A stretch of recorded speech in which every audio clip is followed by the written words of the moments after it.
So hello and welcome back to the channel. This week I'm going to be talking in much more detail about the Sony FX3, which I have now had for just under a week, I think. I had a very interesting experience getting hold of one, as I'm sure anyone that's bought one in the UK knows. They are not easy to find. I initially had one ordered with a camera company in Liverpool, and without naming any names, it was not the best experience. It wasn't great customer service and they had no idea when it was coming in. So I went online and eventually found one in Leeds, which I think was probably the last one in the country because it was the only one that showed online as being in stock in the UK. So I may have got my hands on the last FX3 in the country, which is cool. But yeah, so I took a trip down across wherever the geography is over to Leeds last week and finally got my hands on the camera itself, which is now what we're recording on, so you can see it in its lovely glory in this shot. So yeah, in this video I just want to talk in more detail about my experiences so far, my testing of the camera, what I've been able to kind of do on it so far, the things I absolutely love about it, some of the things that maybe I don't love about it or that maybe I didn't expect when I bought it, and just give you a general sense of this camera so far. So let's get straight into it.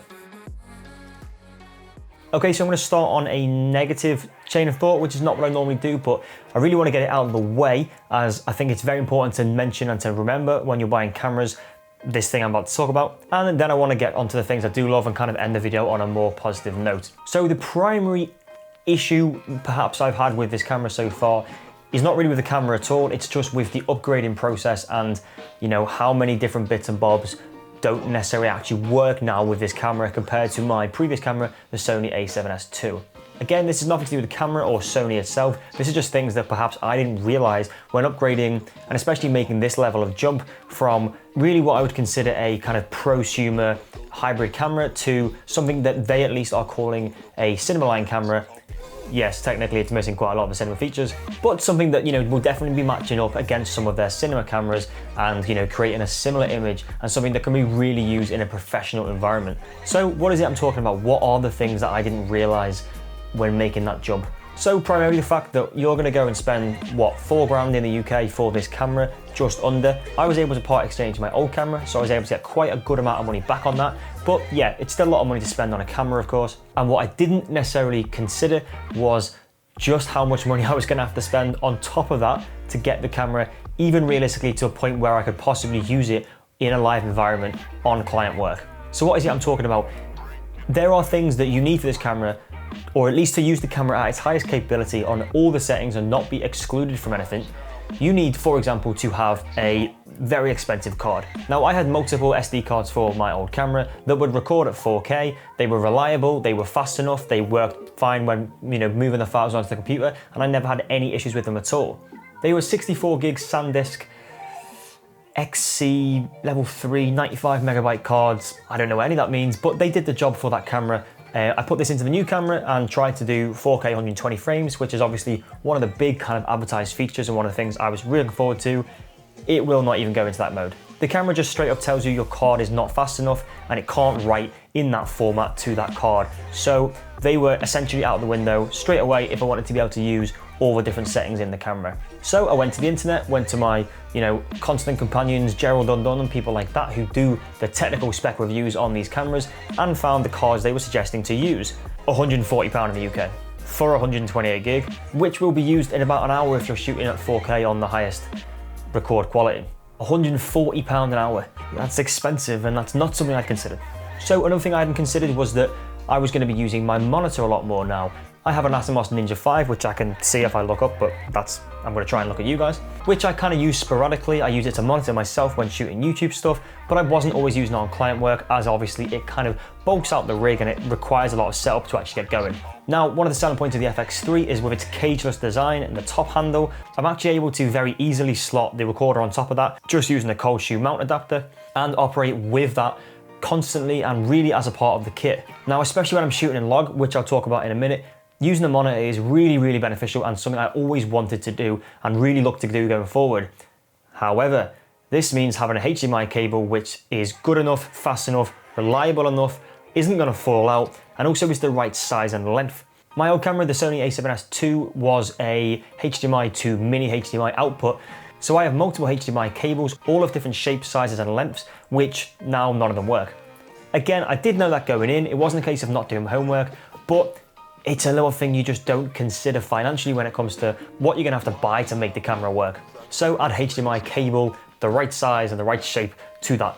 Another selling point of the FX3 is the top handle with the XLR unit on top. You know, put a microphone in, have all the dials there to do the audio properly, fantastic.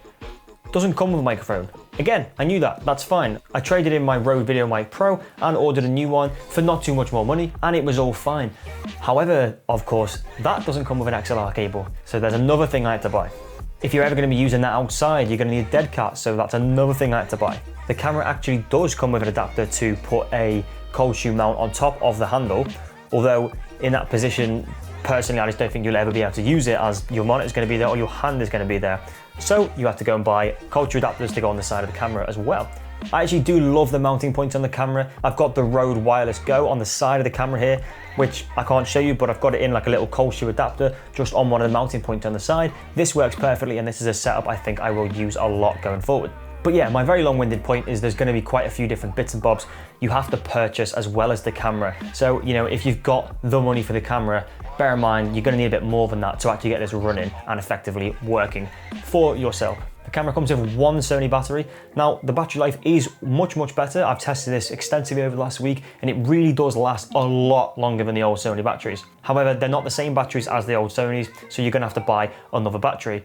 Sony are selling these for £60. Personally, I wanted to stay with the first party Sony batteries, so I know I'm getting the correct performance and, you know, the proper advertised life out of them.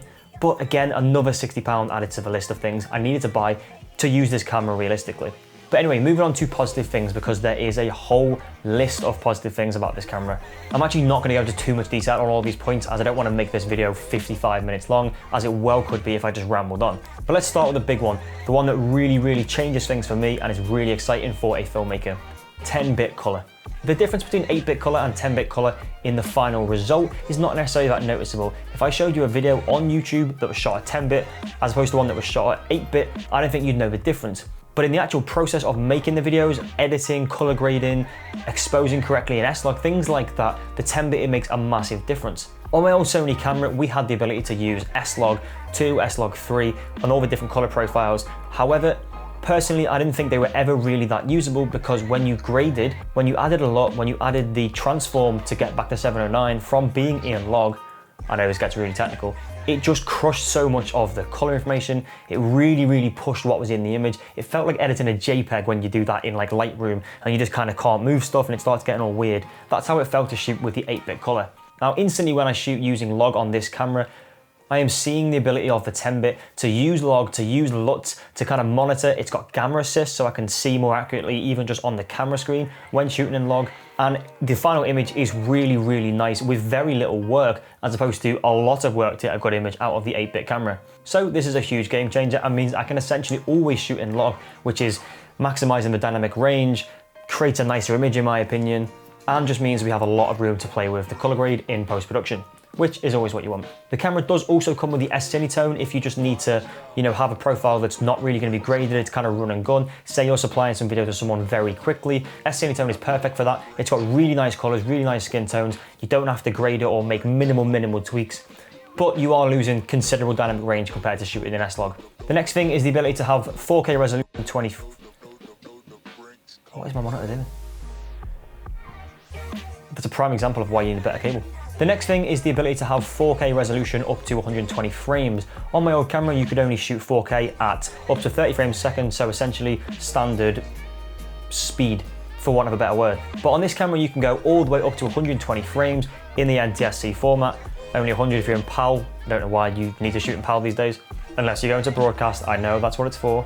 But having that option is an absolute game changer and really means, again, I can just shoot in 4K constantly. Whereas before, I was only able to shoot in 4K if it was something that was going to be normal speed, no slow motion.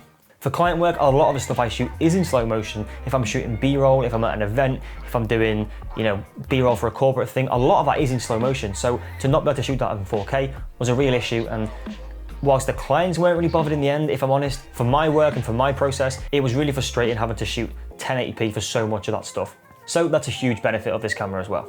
Although it's not something I've really tested too much yet, as my microphone only just arrived the other day, The XLR and built-in handle on top, I think is going to be massively important going forward. The ability to accurately actually change your, input levels and volumes and different channels and stuff like that on the camera without having to go into the menus is going to be super important if you're shooting anything kind of run and gun or documentary or anything in that fashion. Changing audio recording level and things like that was just a real faff in the old camera, and it's so much better having that, readily available on top of the camera. Now, memory banks was something that I think I could have done on my old camera and for some reason never got around to sorting, but it's something I've set up straight away with the help of some YouTube videos on this current camera. What it's allowed me to do is just switch into memory bank 1, 2, or 3, and I've set them up based on whether I'm shooting at normal speed, 60 frames slow motion, or 120 frames slow motion. I've been able to go in and set the shutter speed and all the different settings to a preset so that when I switch in, they're all ready to go. This is going to be hugely beneficial on shoots, as I can just go, oh, okay, cool. I know I need to shoot this in slow-mo, so let's just jump into bank 3. I don't have to change my shutter. I don't have to mess around checking all the settings right because they're already there. So again, whilst I think you could do this on the old camera, this is something really cool, really accessible and easy to use on this current one. I think that is the basic rundown of things that, I really like about this camera and things I'm really impressed with so far. The video output in 4K is genuinely fantastic, especially in S-Log. The dynamic range is really impressive. It feels considerably better than my old camera, even though it's not marketed as being actually that much better. Again, I think it might be that the S-Log actually works now, so you can really kind of show that dynamic range in a log format. But yeah, I've done a few tests. I've seen a few shots coming up through this video. I've done a few wipes of the grade so you can kind of see the S-Log, and then with color grading back on. I'm not going to sit here and pretend to be a colorist. I've used LUTs for the most part, which you can find online. There are S-Log back to 709 transform LUTs, which you can get off Sony, but you can also get some off people like Gerald Undone who do ones, in my opinion, are better. That's what I'm using to monitor right now, so this image probably won't change massively after this grade, but there is no denying the absolute quality of the image that comes out of this camera, and I think it's a massive upgrade on my old gear. I've got a few clients shooting in the next few weeks, so I'm really looking forward to actually, putting it through its paces on a shoot. I think I've got to grips with it enough now that I'm not worried about getting things wrong. I do recommend when you buy any new camera to really spend some time testing it, going into the settings, as you don't want to get to a shoot and find out something's done differently. I took this camera out with my girlfriend the other day and took some photos as well as video, and they got some really cool photos I was really happy with, until I got home and found out that the camera settings for image quality had been set to JPEG only for some reason. So because I'd set up the camera for video stuff, I'd not gone into the manual settings and actually checked the photo image settings, and again, for some reason it defaults to JPEG, which in my opinion is ludicrous, as no professional shooter should ever be shooting JPEG. But it was, so I got home and had very limited ability to edit these photos, which was a real shame. But it's a great example of why you need to test your camera in and out before you take it on paid work, and you need to really know the ins and outs of how it works, why it works, what settings do what, and how to change things if something does go wrong. One of the other things that is truly incredible on this camera is the autofocus. On my old camera, the autofocus used a contrast-based system, I believe, which left a lot to be desired. It could pick out a face, but it wasn't very sticky, and it did tend to lose things. For example, the lens I'm shooting on right now is the Sony FX3, and this lens was almost unusable with autofocus. It was not fast, it lost people, it would hunt and kind of go behind me, even on a shot like this where my face is clearly visible. This lens has been almost transformed by this camera, as now the autofocus is so fast, I feel confident using this lens once more when I'm doing stuff that needs to have faces in focus. I've done tests where I've had, subjects such as a cuddly toy that I've gone and moved closer to the lens. It's just very, very fast and very responsive and sticks to a face. I can move in pretty close and it'll hold me pretty fast. I can move back and it's going to find me again pretty quickly. Really smooth transitions. Obviously, like with any camera, well, any camera but Nikon's, you can go in and change the transition speeds and all that kind of thing. So, that's great, and you can really slow it down, make it look really cinematic. But again, it's just going to keep hold off my face kind of wherever I go, I hope. But that's a really good feature, and as a videographer that often does run and gun filmmaking and events and stuff like that, it really is beneficial. So I think I'm going to wrap it up there for today. I think I've spoke at quite a lot of length already about this camera and the things I do like about it, the things that maybe I didn't realize going in.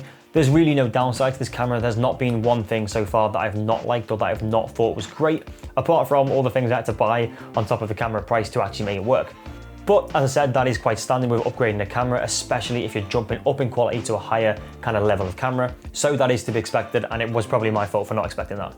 But yeah, we're gonna leave it there. So I hope you can follow along with my FX3 journey, as we'll call it. I know that's a bit cliche. I'm hoping to shoot a few short films and other little projects and stuff over the next few weeks, alongside some of my client work, which I've got booked in again in the next few weeks. So there's gonna be a lot more content coming out of this camera, hopefully. Make sure to subscribe here to see more. Follow me on Instagram at AndyFushFilms_, annoyingly. as well, where I post some more content, and you'll see some bits and bobs that I put up on there too. And generally just I look forward to seeing what more I can get out of this camera over time and how much it can really help to grow my video to the next level, which is always what I'm trying to do. So I hope to see you along that journey, and I will see you soon.